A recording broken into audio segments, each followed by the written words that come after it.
नमस्कार, news state का digital platform देख रहे हैं आप और मैं हूं आपके साथ प्रीतम उपाध्याय। तो आज एक महत्वपूर्ण मुद्दे पर हम बात करने वाले हैं, डिजिटल अरेस्ट। डिजिटल अरेस्ट के मामले लगातार बढ़ते जा रहे हैं और तेजी से जालसाज लोगों को अपने शिकंजे में कसते जा रहे हैं। इस मुद्दे पर जागरूकता बढ़ाने की जरूरत है और जागरूकता फैलाने की जरूरत है। बात हम मध्य प्रदेश की करेंगे। मध्य प्रदेश को वैसे तो शांति का टापू कहा जाता है। यहाँ पर अपराध का ग्राफ काफी कम है, लेकिन जिस तरीके से हम इस समय यहाँ पर आए दिन अपराध की घटनाएं देख रहे हैं, चाहे चाकूबाजी की घटनाएं हों, चाहे साइबर ठगी की घटनाएं हों, इन सभी घटनाओं की वजह से अब मध्य प्रदेश का जो ग्राफ है वो अपराधों में लगातार बढ़ता जा रहा है। आज हम एक संवेदनशील मुद्दे पर हम बात कर रहे हैं, डिजिटल अरेस्ट को लेकर। और मध्य प्रदेश से एक दिल दहला देने वाली घटना सामने आई है। रीवा की एक घटना है जहां पर एक बुजुर्ग ने खुद को गोली मारकर सुसाइड कर लिया। और सुसाइड करने की वजह थी मानसिक दबाव।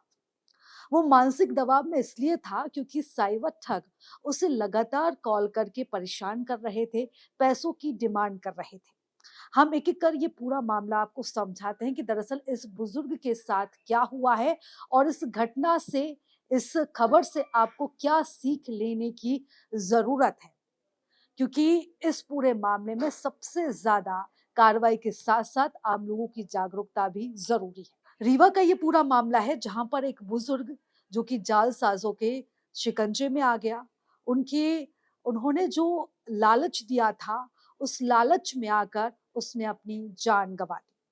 दरअसल रीवा के रहने वाले इस बुजुर्ग के पास कॉल आता है और इस जिस व्यक्ति ने इस बुजुर्ग को कॉल किया था, उसने अपने आप को एक कंपनी में काम करने वाला शख्स बताया था जो कि पुराने सिक्कों को कलेक्ट करने का काम करती है। इस कंपनी के माध्यम से इस शख्स ने इस बुजुर्ग को कॉल किया और लालच दिया कि अगर वो पुराने सिक्के जमा करता है तो उसके ज़रिए उसको प्राइज़ मनी दी जाएगी, 2 करोड़ रुपए तक का झांसा उसे देने का लालच दिया गया था। 2 करोड़ के लालच में बुजुर्ग आ गया था। और इसी के बाद ये अगर बात करें तो सबसे पहले इस प्राइज़ मनी के ज़रिए कुछ पैसों की डिमांड ठगों ने की थी। और इसके बदले ये कहा गया था कि अगर उस पैसों को अगर ये बुजुर्ग जमा कर देगा, उसके बाद उसे 2 करोड़ रुपए की राशि प्राप्त करने का मौका मिलेगा।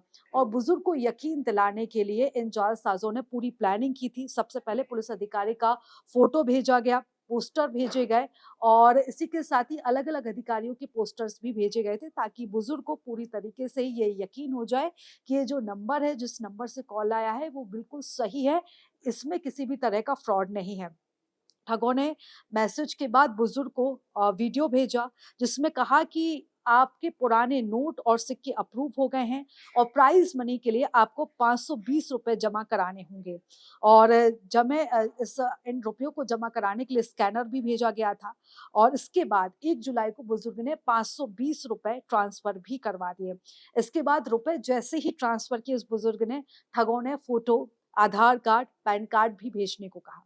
बुजुर्ग ने सारे डॉक्यूमेंट्स इन ठगों को भेज दिए और इसके बाद बुजुर्ग के पास एक सर्टिफिकेट आया और इस सर्टिफिकेट में लिखा था कि पुराने नोट और सिक्कों के जरिए 65,75,000 रुपए का इनाम जीतने के हकदार वो हो चुके हैं। और 2 जुलाई को दोपहर 12:30 बजे तक ये पैसा आपके पास पहुंच जाएगा। यानी कि इस तरीके से ये पूरा जाल बुना गया था। बुजुर्ग को ये भरोसा दिलाया गया था कि वो पैसे जीत चुका है और इसी लालच में धीरे-धीरे ये बुजुर्ग फँसता चला गया। इसके बाद ये कहा गया कि ये रकम इतनी ज़्यादा है, इसके लिए सबसे पहले आपको टैक्स और जीएसटी चुकाना होगा। इसमें ₹17,500 जीएसटी चार्ज होगा और इसी के साथ ही 12,630 टैक्स अमाउंट होगा। और साथ में ठगों की तरफ से ये भी कहा गया कि इसे जल्द ही जमा करवा दीजिए और जैसे ही आप इसे जमा करवाएँगे उसके बाद प्राइज़ मनी सीधे आपके घर आ जाएगी। और अगर आपने तुरंत पैसे जमा नहीं करवाए तो इस प्रक्रिया को यहीं पर रोक दिया जाएगा और आपके पैसे भी रिफंड नहीं होंगे। और इसी लालच में बुजुर्ग आ गया, उसने 6 बार में 37,000 रुपए ट्रांसफर कर दिए। और सबसे बड़ी बात ये है कि ये जो पैसे ट्रांसफर किए गए थे, ये बुजुर्ग ने उधार लेकर दिए थे। उसने अपने रिश्तेदारों से और उसने अपने परिवार के सदस्यों से पैसे माँगे और इन पैसों को उसने जालसाज़ों के खाते में ट्रांसफर कर दिया। इतने पैसे देने के बाद भी जालसाज यही नहीं रुके, वो लगातार कुछ ना कुछ करके अब पैसों की लगातार मांग करते जा रहे थे। 37,000 रुपए बुजुर्ग जमा पहले ही कर चुका था और उसके बाद ठगों ने फिर से कॉल करके 10,000 रुपए की और डिमांड की। और लगातार इसी तरह के कॉल से जब कॉल बुजुर्ग को आ रहे थे तो वो इतना ज़्यादा मानसिक तनाव में आ गया कि उसने खुद की लाइसेंसी बंदूक से खुद को गोली मारकर सुसाइड कर लिया।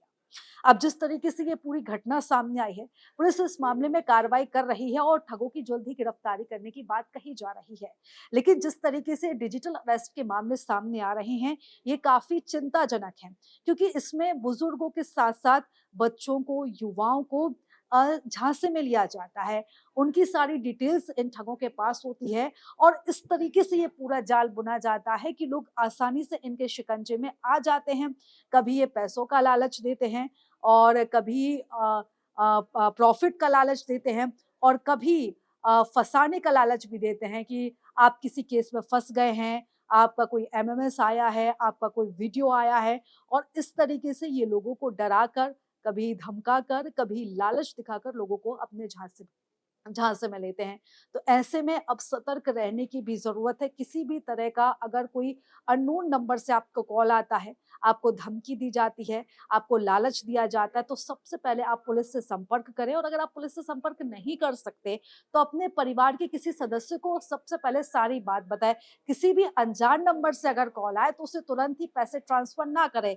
अगर आपको पैसे देने का लालच दिया जा रहा है, अगर किसी प्राइज़ मनी की बात की जा रही है, तो सबसे पहले उसको अप्रूव कर ले, क्योंकि किसी भी तरह का इस तरीके का कभी कोई प्राइज़ मनी दिया नहीं जाता। ये सब कुछ फ्रॉड होता है, ये सब कुछ स्कैम होता है और ऐसे लोगों को झांसे में पहले लिया जाता है, इसकी पूरी प्लानिंग की जाती है। ये जो ठग होती है पूरी स्टडी करते हैं और पूरी डिटेल्स निकालते हैं और उसके बाद चुने हुए लोगों को ये लोग कॉल करते हैं।